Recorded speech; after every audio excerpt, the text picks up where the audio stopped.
I've been mostly feeling inferior. I'm kind of aesthetic. We have arrived to the gym. It's the literal translation. I want to be faithful like Joe, but whoo, ain't you calm down. I still wear exactly the same. Read it with me. Hey y'all, welcome back to another video. If you're new here, I'm Asia G. If you're not, welcome back. Today is gonna be a gym day. Before I go, I was thinking last night just about writing. So I've been listening to like a lot of stuff about therapy, mental health. I know one of the biggest things people always kind of recommend and people kind of talk about everywhere is journaling. I feel like journaling is always using some kind of aesthetic. Then eventually they come out with a journal book, blah, blah, blah, blah, blah. Which is fine. Make your money. I don't know how you pay your rent. But there are different types of journaling. So I don't consider myself a journaler. I do like to write. I love to write stuff down. I love to buy stationery. I love to buy notebooks. I don't finish writing out of notebooks all of the time, but like I have a notebook for everything. 2 Spanish notebooks, a notebook where like I was trying to write down plans, workout notebook, a notebook that I keep writing for all the books that I've read with like maybe little key things that I've taken away. Just because I like the aesthetic of this journal, I haven't even started writing in it yet. And then this is my walk around with me journal notebook. So I don't really consider myself a journaler because I like to write. When I think of journaling, I think of you kind of just writing about how your day was, maybe feelings that you are experiencing. And I do that as well, but I also like to do other things like write like little fiction stories about how I feel. So the benefit of writing like what I call fiction writing, which when I kind of read about it, they call it narrative writing, is that I can change what happened in the story. So instead of me blowing up, having a mood swing, cutting somebody off, doing that thing I didn't want to do, binge eating, calling somebody that I knew I wasn't supposed to talk to, whatever. This is like past experience now, like, because I kind of got a handle on some of this stuff. I would write maybe about a character named Allie who was going through that and she chose to make different decisions and how that decision looked for her. I can create alternative endings for what really happened. And so when I was listening to like this kind of therapy thingy thing, mental health thing about journaling or writing, they was just saying like in situations like that, like one, it's creative, but two, it gives your mind the ability to see an alternative ending to what actually happened. So it gives your mind options to have choices in the future that if you are faced with the same thing, you have already identified in your mind another way that that situation could have happened, ended in a positive way, or you made a decision that was aligned with your goals and values of how you see yourself. I love writing. I don't write all the time. Sometimes it is straightforward, just like a journal how I feel, and then sometimes it's like a good fiction story. I write through all kind of emotions. So like if I'm angry, if I'm sad, if I'm happy, if I'm desiring something, like I love to create stories around that. And so that's one of the things that I think that is really helpful in journaling. The other thing that really kind of had me kind of honing in on writing was like Balanced Black Girl. She was talking about like while she was away, she started journaling best case scenarios. So you know how we have, and I say we because I know how we have the ability to think of like the worst case scenario and just know that's what's going to happen to us. It's almost a little bit about like, are you manifesting it? But I don't know a whole lot about manifesting. But what I can say is things that I have written down or things that I write down tend to come true. So best case scenario writing or journaling, so you take whatever your day is going to be like. So on Balanced Black Girl, what she said was that she would wake up in the morning. Everybody likes to journal in the morning. I do not. Like I'm waking up groggy, looking for a cup of coffee, laying on the couch for an hour. I'm not writing nothing. But she would journal what her best day would look like for that day. And it just kind of gave her a vision and a goal of what to work towards. She knew what kind of feelings that she wanted to feel that day. So it was easier to go through her day kind of fulfilling that emotion, looking for those things that lined up with her best case scenario for that day. Now I'm pretty sure that didn't always work, but it kind of gets you into a positive headspace. And then the other kind of like writing, journaling that I do is prompt journaling. Now I only really do this for for like when I do Bible study, which I haven't done in a really long time. The Bible is big, it is massive, it is hard to understand, it is not logical. It is very faith-based. So sometimes I do like a guide of how to interact with it, maybe interpret things a different way of seeing it versus the way I see and interpret things. Because baby, I'm trying to be like David and Job, after God's heart, obedient, faithful, no matter what's going on. But David, and first off, I'm trying to be loved like David. First off, you know, I think David did some very questionable things in the Bible to still be God's favorite.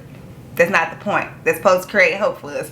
And I want to be faithful like Job, but whoo, Job got took down through that. Let me just tell you, Job got took down through that. But the reason that I'm even talking about, I'm gonna get close. But the reason I'm even talking about writing is, so this is my current journal. I was on TikTok. Of course I know about emotion wheel, but the lady was telling a story on TikTok saying how she was in an argument with somebody, or she was feeling something. If I could find TikTok, I'll put, like, it's somewhere over here. But she was just talking about how she was using the wrong emotion to process like something that happened to her. And so she was responding from that emotion that she had attached to whatever happened to her. So let's say she was feeling sad. She was really sad about a breakup, and she was just saying how she was on the phone with her friend, and that wasn't quite the emotion, and they finally got the emotion all the way down to humiliated. And so when she felt humiliated, she was able to respond to that situation of her feeling humiliated versus her feeling sad, which was causing her to try to fix whatever. It made her to fix it in that situation, even though she felt like she was the one who was hurt. So I printed out this color wheel and I just attached it to the front of my journal. And whenever I write now, I try to make sure that I'm not just staying like in these core feelings, like trying to figure out if I am, let's say, sad. Well, I'm sad, but that's so general. I come out here, so I can say for the past couple of days, like when I look back to see like what my emotion was, because I write down at least 2 to 3 emotions, I have been mostly feeling inferior, but also hopeful. So I think it's interesting to kind of see like the pattern, and I find it helpful to have like more adjectives to describe my emotion in the front of my journal, so that when I'm writing, it's kind of an accurate reflection of how I'm feeling, and it kind of gives me the option to write more in depth and get more closely aligned with the feeling that I'm feeling like in that moment. So I really thought that was helpful. Last thing, speaking of my journal for books of the month, I have a new book that I'm going to read for December. So I know it's not December, for November. I know it's not November yet, but I want to tell y'all what it's going to be for any reason y'all wanted to read it with me. The name of the book is called Disobedient God, and I pop picture up here. I got mine from Amazon, and I was listening to this podcast called His and Her Podcast. It's usually a money podcast, but they had, I can't tell if he a reverend, a preacher, a reverend preacher, pastor. It's a difference between them, but I don't know it. A reverend preacher, pastor on there promoting his book that came out called A Disobedient God, and it's just about how to have faith and to respond when you feel like God is being disobedient to you. And you know, the title is very catchy, because God is not supposed to be obedient to us. We're supposed to be obedient to God. But it's just saying that even with us being humans, we do feel like at times that we are doing everything that they say that, or God is requesting us to do. We are trying to be better. We are making the efforts. We are going to church. I'm not going to church. We are in our Bible. We are treating people kindly. We are giving God honor. We are spreading his word. We are spreading the gospel. All of those things, and we feel like God may not be listening, or God is not honoring his side of the promise to give us our heart desires, to give us what we pray for, to come through when we thought that he would come through, how he should come through, when he should come through, and being able to kind of process that feeling, not feeling like that makes you a bad Christian or a bad child of God. And knowing that God is strong enough, big enough, all-encompassing enough to handle our anger, to handle our hurt, to handle us coming to him in disappointment, and being able to express that to him instead of pulling away and turning away from him, but normalizing feeling like that and working their relationship and under their relationship with God in the midst of feeling hurt, abandoned, unheard, or forgotten about. Because I don't know about y'all, but God had me wait on some things. And even though we know, I was listening to Brittany Snow. She changed her name to Mia Snow on YouTube, and she was just saying how she was having like a really hard time after a breakup, and she knows she's been through this before, and how she knows God has worked through it before, and even like through that lens of knowing that God had worked, he had never left her, he had never not worked the situation out, that she was still having such a tough time. And so I'm hoping that this book is everything that he said it is, and that I'm able to find like some kind of more understanding, deeper understanding when I read it, like stuff that can follow me. So this is the book that I'm going to read. I think what I got from it, just from him being on the podcast, is me being able to express hurt and anger to God, and it doesn't make me a bad Christian. So I know I already got that just from him promoting the book. So I'm interested to read it more, and it should be coming in the mail sometime this week, but I want to share with you guys just in case y'all were looking for a book of the month for November. There's a lot of talking. How long have I been talking? I see you at the gym.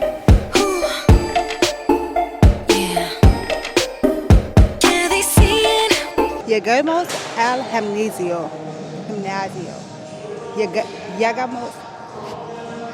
Llegamos al gimnasio. We made it to the gym. We have arrived to the gym. It's the literal translation. So what I plan to do is a Natacha Oceane workout from her Build program, even though I'm not trying to build, but I want to follow like a structured workout today. So I'm going to pop it up on the screen what it looks like. And then you go in and it kind of looks like this. Now she has all kind of stuff in here for like barbell warm-ups and everything, but I'm going to do mine as a superset because I want to get out of here in an hour. And it usually takes me like an hour and a half to do her workouts because I work out pretty slow. So same thing as always, deadlift, squats. I'm going to superset those.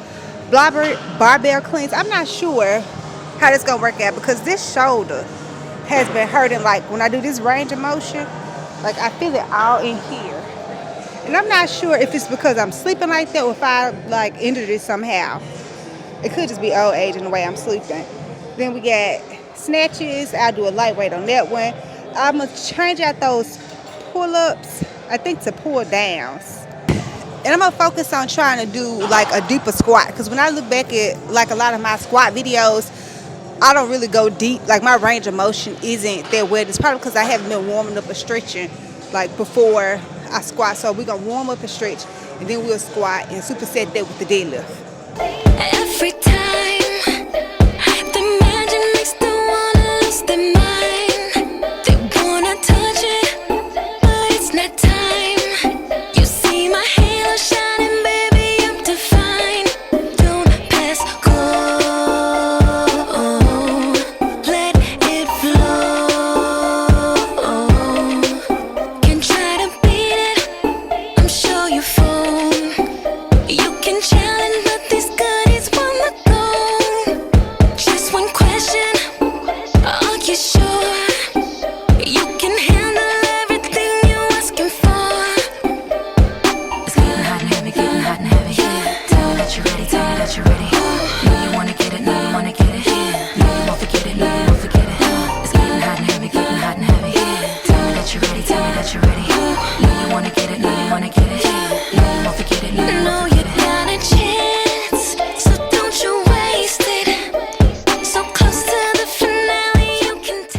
Okay, so next thing is barbell cleans.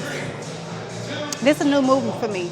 I've tried it before and it's really awkward because it's not something that I do on a regular basis. So I just got a lighter weight instead of using the barbell that she uses like in her app. And my shoulder is doing its own thing right now. Got you at first glance. You can't erase it. Rocket through your mind, you're on a spaceship. Don't pass go. That wasn't terrible. I think I can do a heavier weight. We're gonna try. let it flow. I can take you there, straight through that door. Put one foot in front, the other walking toward the same question. Are you sure you can handle everything you're asking for? I lost my momentum when I reset. But that's good. I've never done that at that many. Lord, I should have ate. I'm seeing spots. I'm seeing spots. It's getting hot and heavy, getting hot and heavy. Tell me that you're ready, tell me that you're ready. Know you wanna get it, know you wanna get it.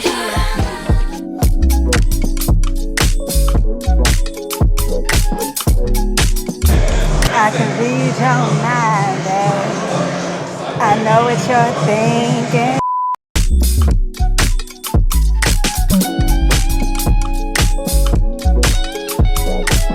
I feel like I could do a heavier weight on that, but I'm scared to overdo it with my shoulder because I gotta do like this, and I don't want to aggravate it.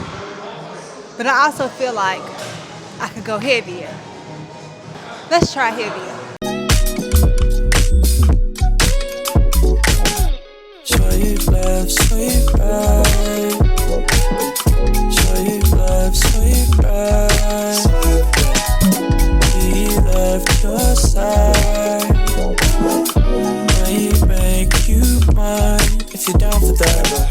Swipe left, swipe right. Swipe left, swipe right. He left your side. Might make you mine if you're down for that. But won't let us in. And to run like this around about. Seeing not where you stand. No, I'm vibe with that. 11 out of 10 like spinal tap. Stars on. Last thing I'm gonna do is stretch before I get out of here. So I'm gonna do the stretch I saw Ashley say Kay do. It just looks so cool, and I was just like, oh, I got a band that can do this. So she had like a really long resistance band, and she had it behind her back. This one might not be long enough. Basically, it was like this. Was it like this? No, it's definitely like this. I look crazy, sis.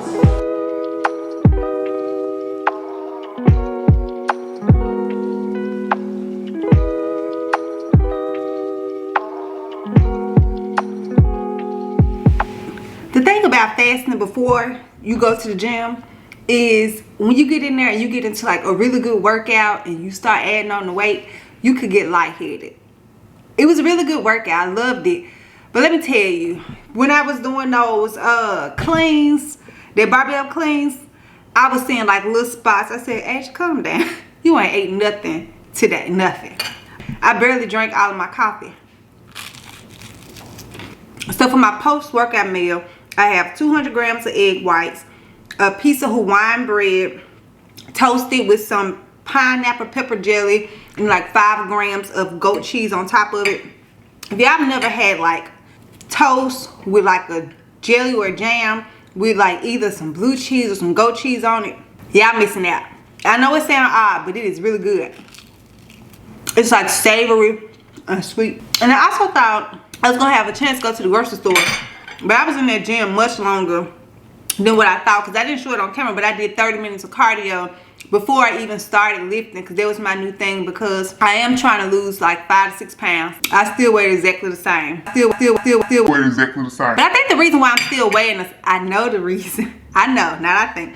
I know the reason I still weigh the same is because on Friday or Saturdays, never both, it's one or the other, I have an off-track meal. Like this past Saturday was the day that I did my off-track meal, and I ate 2 bags of Doritos, and not like the small Doritos or the mini bag. I ate the size, like a large size. It's the size just under the family size bag.